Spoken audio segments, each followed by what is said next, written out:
সরকারি চাকরিতে কোটা সংস্কারের দাবিতে 2 সপ্তাহেরও বেশি সময় ধরে আন্দোলন করছেন শিক্ষার্থীরা। মুহুর্মুহু স্লোগান, মিছিল, সড়ক অবরোধ, ধাওয়া পাল্টা ধাওয়া, সব মিলিয়ে উত্তপ্ত ঢাকার রাজপথ।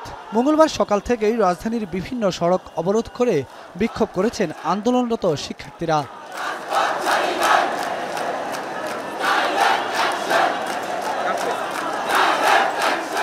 বেলা 12টার দিকে ধানমন্ডির সায়েন্স ল্যাব মোড় অবরোধ করে রাখেন আন্দোলনরত শিক্ষার্থীরা। বন্ধ হয়ে যায় যান চলাচল। আন্দোলনে জড়ো হন ঢাকা কলেজ, সিটি কলেজ ও আইডিয়াল কলেজের কয়েকশো শিক্ষার্থী। বিকেল 3টার দিকে সায়েন্স ল্যাবে ধাওয়া পাল্টা ধাওয়া ও সংঘর্ষের ঘটনা ঘটে। আমরা যখন এই যে ওই দিকটা পুরো একদম ওইদিকে ঘেরাও করে রাখছি, তো হঠাৎ করে ঢাকা কলেজ থেকে কিছু বড় ভাইরা বের হয়েছে। ওনারা এই দিক থেকে ধাওয়া দেওয়ার সাথে সাথেই ওই দিক থেকে মার্কেট থেকে লোকেরা বের হয়েছে, আর এক একজনের চুল পাকা দাড়ি পাকা। তো ইনারা কি ছাত্রলীগ করে নাকি? আজকে আমরা সায়েন্স ল্যাবে ঢাকা কলেজ, সিটি কলেজ এবং অন্যান্য যত ধানমন্ডির কলেজ আসলে ঐক্য হয়েছে, কিন্তু আজকে ছাত্রলীগ, দেশের স্বৈরাচারী ছাত্রলীগ আবার আমাদের ছাত্রদের উপর হামলা করছে। দুপুর 12টার দিকে মহাখালীর রেল ক্রসিং বন্ধ করে দেন আন্দোলনকারীরা। বন্ধ হয়ে যায় ঢাকার সঙ্গে সারা দেশের রেল যোগাযোগ। থমকে যায় সড়ক পথের যান চলাচল। টানা 4 ঘন্টা রেল লাইন অবরোধ করে রাখার পর বিকেল 4:30টার দিকে মুখোমুখি অবস্থান নেয় পুলিশ ও আন্দোলনকারীরা। টিয়ারশেলে ছত্রভঙ্গ হয়ে যাওয়ার কিছুক্ষণ পর আবারও জড়ো হন তারা।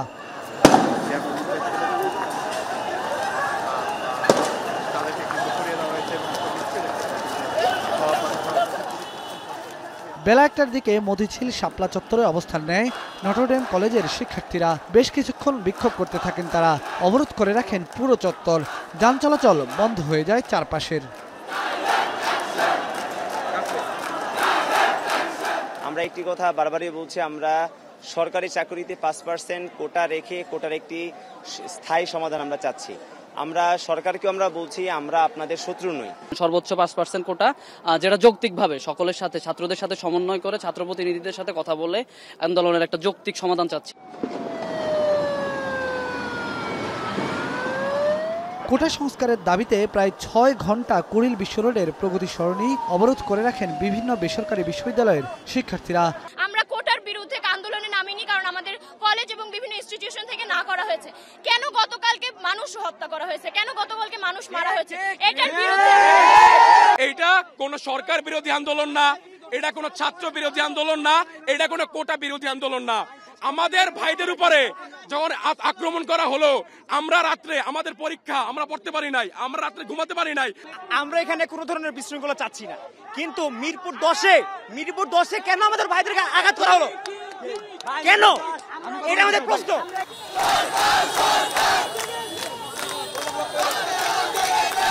মিরপুর 14 নম্বর মোড়ে দুপুর 12:30টা থেকে সড়ক অবরোধ করে রাখেন বঙ্গবন্ধু কলেজ, মিরপুর বিশ্ববিদ্যালয় কলেজ সহ বিভিন্ন কলেজের শিক্ষার্থীরা।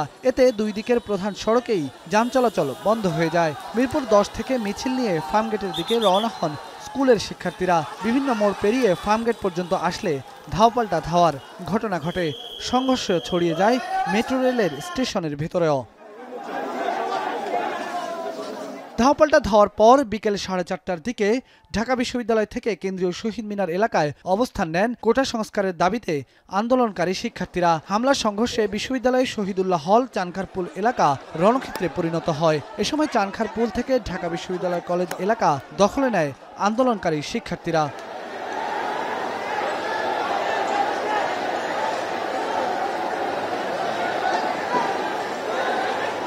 রাজু ভাস্কর্য, অপরাজয় বাংলা, টিএসসি সহ বিশ্ববিদ্যালয়ের বিভিন্ন এলাকায় অবস্থান নেয় ছাত্রলীগের নেতাকর্মীরা। কোটা সংস্কার আন্দোলন নিয়ে ছাত্রলীগ সভাপতি বলেন, আন্দোলনের নামে সাধারণ শিক্ষার্থীদের উস্কানি দেওয়া হচ্ছে। বিশ্ববিদ্যালয়ের হলে হলে গুজব ছড়িয়ে জোর করে আন্দোলনে যুক্ত করা হচ্ছে সাধারণ শিক্ষার্থীদের। ছাত্রলীগের কর্মীদের উপর হামলা করা হয়েছে বলেও দাবি করেন তিনি। ছাত্রলীগ বলেছে যৌক্তিক সংস্কার হোক, ছাত্রলীগ বলছে আইনগতভাবে সমাধান হোক, শান্তিপূর্ণ প্রক্রিয়ায় সমাধান হোক।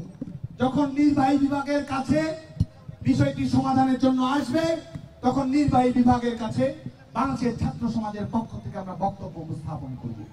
আদালত তো এই পর্যন্ত অপশন দিয়েছে, আন্দোলনকারীরা আদালতে গিয়ে তাদের মতামত প্রকাশ করতে পারে। এই রাজাকারের প্রেতাত্মারা, প্রফেশনাল আন্দোলনকারীরা আমি রাজাকার বলে স্লোগান দিয়েছে। সাধারণ শিক্ষার্থীরা যে তাদের দিক থেকে মুখ ফিরে নিয়েছে, তারা যে গণধিক্কারের শিকার হয়েছে। রাতে ঢাকা বিশ্ববিদ্যালয়ের উপাচার্যের বাসভবনের সামনে বৈষম্য বিরোধী ছাত্র আন্দোলনের সমন্বয়কারী হাসনাত আব্দুল্লাহ বলেন, সারা বাংলাদেশে পরিকল্পিতভাবে ছাত্রলীগ যুবলীগ বাস ভাড়া করে ক্যাম্পাসে এনে সাধারণ শিক্ষার্থীদের উপর হামলা চালিয়েছে। এর জন্য নিন্দা ও ধিক্কার জানান তিনি। কিন্তু এই যৌক্তিক আন্দোলনে আমরা দেখেছি ছাত্রলীগের যেভাবে মধ্যযুগীয় বর্বর কায়দা নির্যাতন চালিয়েছে, টোকায় এনে বহিরাগত এনে, এবং আমরা দেখেছি যে যারা যুবলীগের রয়েছে, আমরা এটাতে শঙ্কিত, আমরা এটাতে ভীতস্ত, আমরা নিরাপত্তা চাই। 1 নম্বর বিষয়। 2 নম্বর বিষয়, আজকে আমাদের যে কর্মসূচি ছিল বিক্ষোভ মিছিল, আমরা বিক্ষোভ মিছিলটি সফলভাবে করেছি। আমরা দেখেছি বিক্ষোভ মিছিলে নানাভাবে আমাদেরকে হয়রানি করা হয়েছে, বিভিন্ন জায়গায় বাস দিয়ে, বিভিন্ন লোকাল বাস দিয়ে টোকাই এনে ক্যাম্পাসে জড়ো করা হয়েছে, সেটির আমরা প্রতিবাদ জানাই। এদিকে ঢাকা কলেজের সামনে আন্দোলনকারী শিক্ষার্থীদের সঙ্গে যুবলীগ ও ছাত্রলীগের নেতাকর্মীদের সংঘর্ষে এক যুবক নিহত হয়েছেন। ধানমন্ডিতে সংঘর্ষে আহত আরও একজন মারা গেছেন ঢাকা মেডিকেল কলেজ হাসপাতালে। এছাড়াও বিভিন্ন স্থানে সংঘর্ষের ঘটনায় আহত হয়েছেন শতাধিক। বেলায়েত হোসেন, এখন, ঢাকা।